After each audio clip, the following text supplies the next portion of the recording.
Ir noslēdzies viens no apjomīgākajiem Latvijas un Šveices valdības sadarbības projektiem par skolēnu autobusu iegādi mūsu valsts pašvaldībām. Projekta mērķis ir sasniegts. Šobrīd tiek nodrošināta droša un ērta skolēnu pārvadāšana ar 110 autobusiem 59 novadu pašvaldībās.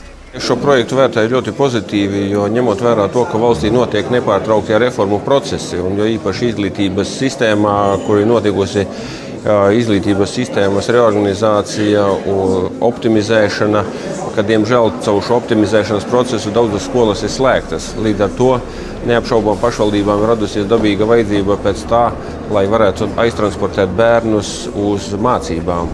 Bērni ir mūsu nākotne, un jebkurā gadījumā mēs esam ieinteresēti, lai bērnu izglītības līmenis būtu augsts, un līdz ar to tas risina šo problēmu.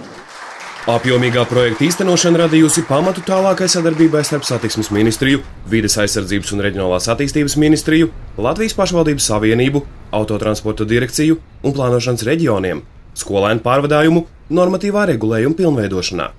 Valdība pieņem lēmumu par to, ka Pasaules bankas finansējums būtu jāizmanto autobusu iegādē tieši šim pašam mērķim.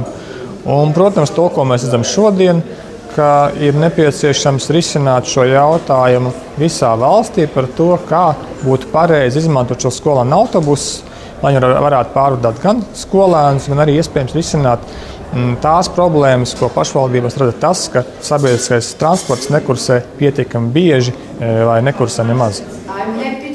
Priecājos par iespēju būt kopā ar jums un pateikties visiem sadarbības partneriem par lielo ieguldījumu veiksmīgajā projekta realizācijā.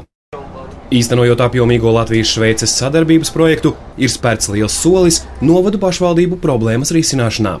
Skolēniem ir nodrošināta droša nokļūšana līdz savai skolai.